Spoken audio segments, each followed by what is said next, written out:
Ես ես վիճակագրություն վկայակոչեմ։ Անցյալ տարի ամանորի կեսգիշերին հոսանքազրկված է եղել մեր հանրապետությունում շուրջ 32,000 բաժանորդ։ Ցավով եմ նշում, այս տարի ամանորի նախօրեին հոսանքազրկված է եղել 9200 բաժանորդ։ Նաև քաղաքական շրջանակների ուշադրությունն ավելի սևեռված էր, կարծես թե այդ իրավիճակը ավելի ֆետիշացվեց։ Բնականաբար ես մեր քաղաքացիների, մեր բաժանորդների ներողամտություն եմ հայցում եւ հեծի կողմից նաեւ ներողություն եմ խնդրում պատճառված անհարմարությունների համար, բայց բոլորդ շատ լավ գիտակցում եք, թե ինչ վատթար, մաշված ու ոչ բարեկարգ վիճակում է գտնվում մեր Հայաստանի էլեկտրական ցանցերի բախշիչ ենթակառուցվածքները։ Եվ ահա այդ իրավիճակով պայմանավորված, ինչպես նաև վերջին շրջանում էլեկտրաէներգիայի սպառման շեշտակի աճի պարագայում որոշ ենթակայաններում ունեցել ենք վթարային վիճակներ։ Կոնկրետ Վարդաշեն ենթակայանը, որը սպասարկում է հիմնականում Էրեբունի վարչական շրջանը եւ որոշ հասցեներ նաև կենտրոն վարչական շրջանից, նախատեսված որոշակի թվով բաժանորդների համար բեռը 25-30%-ով ավելի բարձրացել էր։ Էլեկտրական բեռը դա սպառման ընդհանուր ծավալն է։ Եվ ահա այդ վթարը, հրդեհը,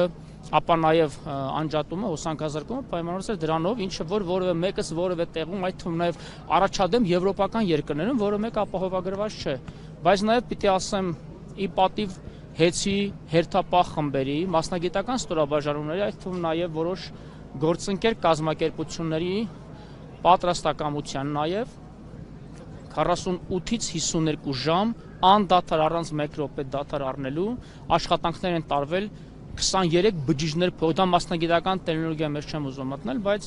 ահռելի ծավալի աշխատանք է տարվել ըստ էներգետիկ նաև մասնագետների, կարող եք եթե ձեր շրջապատում կան էներգետիկներ, այդ ծավալի աշխատանքի մասին իրենց հարցնել, օրիգինալ իրավիճակում այդ աշխատանքները կպահանջեին 10 օրից 2 շաբաթ ժամանակ։ 48 ժամից 52 ժամում վթարները վերականգնվել են եւ նաև մի վիճակագրություն մատանշեմ, պաշտոնական դարձյալ, անցյալ տարվա նույն օրերի, ուրեմն համեմատությամբ էլեկտրաէներգիայի սպառումը մեր երկրում աճել է 20-ից 22%-ով։ Այսինքն բոլորի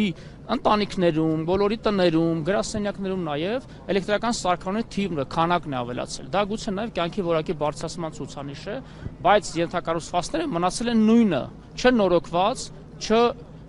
փոխված եւ նոր տեխնոլոգիաներ չներգրաված։ Խնդիրը դրանով էր պայմանավորված։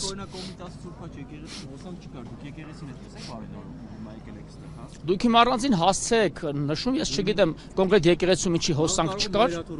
Դուք իմ մեղադրանքն եք հնչեցնում, դե ես խնդրում եմ հարցեր տվեք, սիրով պատասխանեմ, գնահատականները զերծ ենք մնում ուրեմն։ Համարում եք, երբ զանգահարում ենք հեծ, ասում են մենք աշխատանքի չենք եղել, չենք կարող նշել, թե ինչու հոսանք չկա։ Այդպիսի պատասխաններ են։ Ոչ, նորմալ չեմ համարում, երբ եք զանգահարել հեծ, որ այդպիսի պատասխան տվեք, կարող եք ասել ծառայական քննություն անցկացնեմ։ Դեկտեմբերի 29-ին։ Նման պատասխան են ձեզ տվել։ Այո, նշել են այդ օրը աշխատանքի օրը չի եղել, ես չեմ կարող ձեզ պատասխանել։ Հարգելներս, հեծում աշխատողները, շուրջ 6800 աշխատակիցները, բոլորը մեր քաղաքացիներն են, ձեր ընկերուհիներն են, ձեր ընկերներն են, ձեր բարեկամներն են։ Պետք չի թիրախավորել հեծը, ինչը թե պետությունը իմպերատիվ միջամտություն է իրականացրել օբյեկտիվ հանգամանքներով պայմանավորված։ Աշխատակիցները ներողություն, call center-ում աշխատակիցները հեռախոսազանգերի կենտրոնում յուրաքանչյուր հերթափոխում աշխատում է 12 աշխատակից։ Եթե կոնկրետ ենթակայան է հոսանքազրկվում, խոսքը գնում է մի քանի հազար բաժանորդի մասին։ Պատկերացրեք մի քանի հազար բաժանորդ միաժամանակ զանգ է կատարում 180 համարին։ 12 սպասարկող օպերատորներ չեն կարող միաժամանակ մի քանի հազար զանգ սպասարկել։ Որոշ դեպքերում բնականon իրավիճակում զանգերի միջև 70%-ը սպասարկվում է։ Այդ պարագայում, տեսեք, ես դարձյալ վիճակագրություն ներկայացնեմ, մեկ օրվա ընթացքում վթարների դեպքում միջև 150,000, 180,000 զանգեր են ստացվում։ Այդ զանգերից սպասարկվում են 3000, 5000, 10000, այսինքն մնացած 170,000-ը, այսպես ասած, մոտավոր թվով դժգոհ են մնում ու ձեր գնահատականներն են հնչեցնում որոշները։ Ես խնդրում եմ այդ հանգամանքներն ըմբռնումով մոտենալ։ Ավելացնելու եմ ասում, ուրեմն քանի դեռ վարույթից հետո այն փուլում ենք, որ հեծը լիցենզիայի զրկված է եւ մինչեւ բաժնետերերի փոփոխությունը, մինչեւ օրենքով սահմանված ընթացակարգերի եզրափակումը մենք որևէ հաստիկացակ, որևէ դրույքաչափ, որևէ հիմնարար փաստաթուղթ չենք կարող փոփոխության ենթարկել։ Այդ իսկ պատճառով նաև հեռախոսազանգերի սպասարկման կենտրոնի աշխատակազմի թվաքանակը չի փոփոխվել, բայց ես հավաստիացնում եմ, որ գործընթացները ավարտին հասնելուց հետո այդ բոլոր փոփոխությունները տեղի կունենան։ Հեծում այս պահին նույն ստատուս քվոն է թե ենթակառուցվածքները, թե ներքին կարողությունների առումով, ինչ եղել է անցյալ տարի, նախորդ տարիներին, որի մասին ցավով եմ նշում, դուք չեք խոսել, չեք բարձրաձայնել։ Ես խնդրում եմ, հեծի այս իրավիճակում աջակցեք, մի թիրախավորեք, քանի որ հեծը ինքը մեր պետության եւ ազգային հարստություն է եւ պետք չի թիրախավորել հեծի հեռախոսազանգի կենտրոնների աշխատակիցները։ Կարող ենք մի րոպե մի հարց տամ, էլի։ Երբ դուք նշանակվեցիք հեծի տնօրեն, խզեցիք նախկինում կնքված բոլոր պայմանագրերը։ Ոչ, նման բան տեղի չունեցել Լիա ջան։ Դու հայտարարվեց, որ պայմանագրեր են խզվում, քանի որ բարձր պայմանագրեր ավելի թանկ են կնքվել պայմանագրերը եւ դրանք փոխկապակցված են եղել տվյալ ժամանակահատվածի հեծի տնօրենության հետ։ Արդյոք արկածախնդրության չեք գնացել այդպիսով խզելով պայմանագրեր եւ հաճախակի հնչում են տեսակետներ, որ տնօրեններ եք նշանակել տարբեր մասնաճյուղերում մարդկանց, ովքեր գաղափար չունեն եւ նախկինում փորձ չեն ունեցել կառավարման։ Օրինակ, Փարաքարի չընտրված համայնքապետ Լյուդվիգ Գյուլնազարյանը,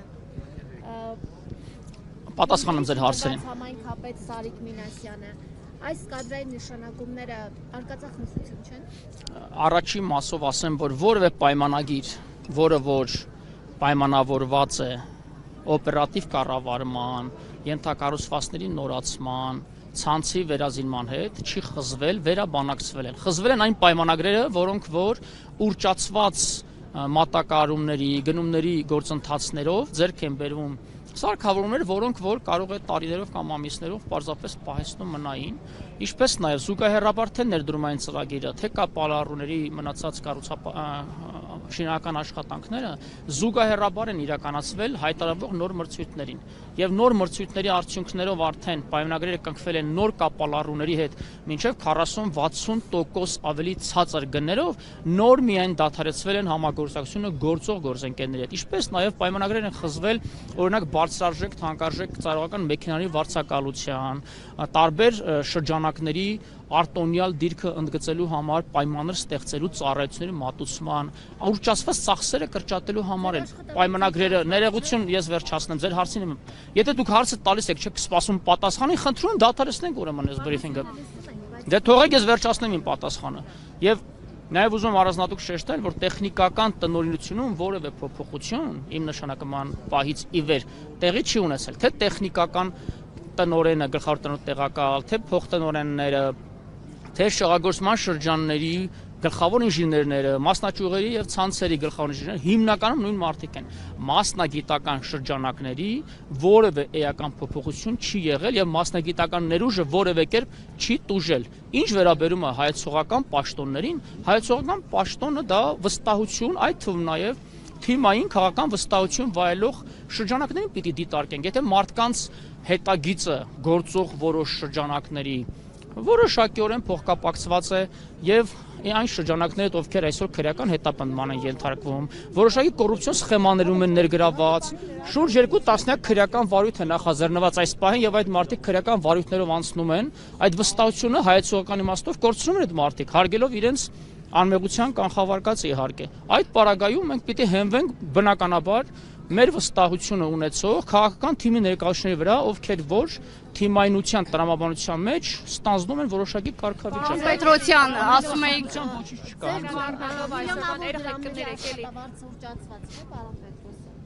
Խնդրում եմ ձեր հարցը։ Պարոն Պետրոսյանի, վերջը դուք կհայտարարեք, թե որքան աշխատավարձ եք ստանում, որ Նարեկ ջան, ես հայտարարելու անձը եւ աշխատավոճը եւ իմ կենսակերպը ձեր աչքերի առաջ է, ոչինչ չունեմ թաքցնելու,